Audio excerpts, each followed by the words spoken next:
So one of my subscribers asked me, how do I make a fire in the fireplace? How do I start it? So I'll give you a quick look at my fireplace. It's 100 years old and it's about 30 inches tall. 12, 24, yeah, a little bigger. 30, 33 inches tall, I would say, and pretty wide. So you do have an issue with that. Sometimes smoke tries to come in because it's so tall. But in any event, I load it up with wood because I'm often not here, and my kids and my wife are not going to refill it with wood, but they want it to burn a long time. So I load it up as much as possible. In the back, I have a fire back over there. It's a piece of metal that reflects the heat back. Of course, at the bottom is the grate. You can see. Let me just some light here. That fire back is great because it really reflects the heat. I suggest you get one. I got mine from Northline Express.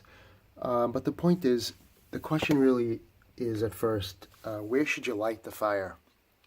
And what I've discovered is heat rises. So if you light it at the bottom, you're going to have a fire that's going to catch everything up on fire, all the wood on fire very quickly. And you're going to have a shorter period of time it's going to burn for, but a very hot fire.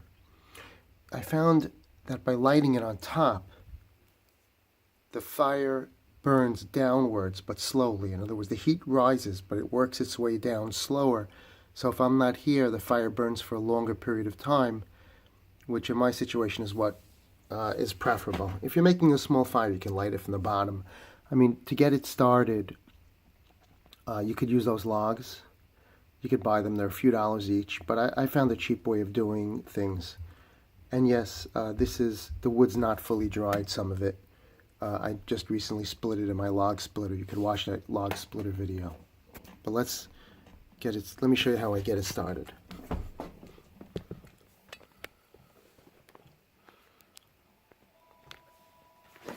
First thing is, you need something to light it with. I don't use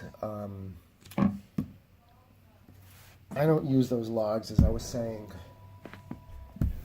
So I do use oil, and this is the oil I use. This is one of the things I use, something called lamp oil. You can see it in the, it's a very nice clean oil.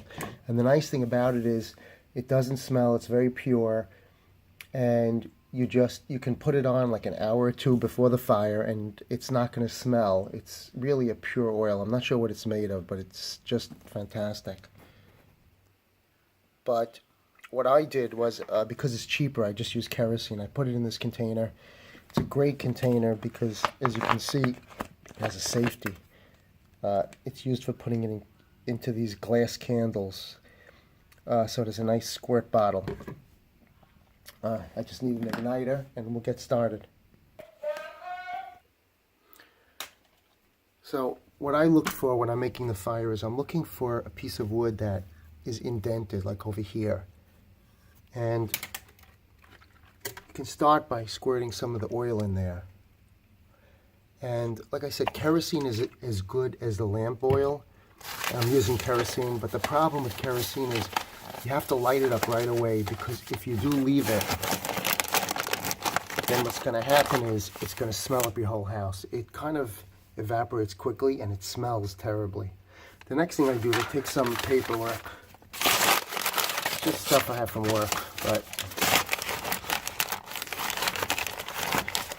and I use that because that'll absorb the kerosene, and the kerosene won't drip down to the bottom. It'll just stay there. And I have some extra paper, so I'll just throw it in. Of course, before you ignite anything, you want to open up the flue. Okay, so I have an igniter. We'll light it up. And the point is, you're not lighting, even though the kerosene is on this piece, you're not lighting that up. It's going to ignite, but the point is, this is the piece of wood that's going to ignite, because this wood, the heat's going to go up So it's gonna get this on fire. All right, so let's just ignite it, and you'll see how it ignites.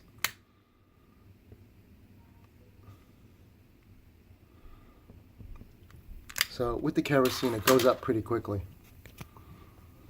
Double check we opened up the flue. You can see that. And it's going to start like that. Okay, so it's catching onto this wood. And you see it's under that wood, so it's going to ignite that wood. The heat's going to come up and ignite that wood, which is what's happening. Now the next trick I do is I close it up, and you want to get this flue effect to really catch the wood. I close the glass, close this glass, and you need the glass. And then I open up the bottom. Yes, it was open, okay. And you'll see the flue effect is going to really turn that air. Sometimes you want to open up the door a little bit. Yeah, you see that? Look how nice that is. Just by opening the door a little bit, it's going to get the air to rush in, and it's going to turn that into like a blowtorch a little bit. You're going to see it becomes red hot. And like I said, though, because it's in between, the fire is in between those two logs, it's going to get that top log is what's really going to ignite. And then from there, when the top burns, it's going to work its way down. And the fire will last a couple of hours, even without adding any fuel at all. Any extra logs, in other words. So I found this is the cheapest way to do it, because if you buy those logs, I mean, I would say if you're starting off, you just got a fireplace, and you're not familiar with this, buy those logs, try it out. You just put one log in, put the couple of wood logs on top, and see how that goes. And if you get more comfortable, you can use kerosene and whatnot. All right, so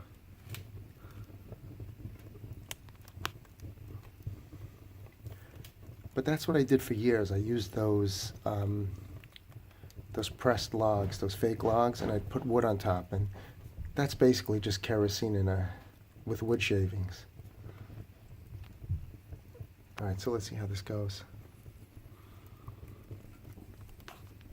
Let's get a better look.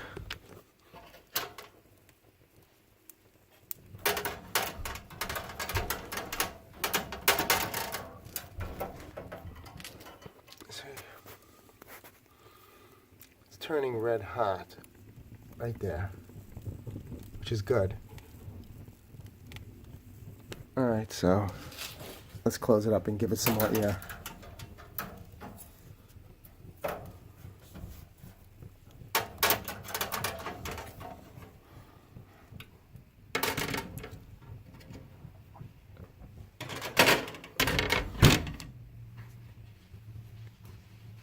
Yeah, you can just hear the air being pulled in.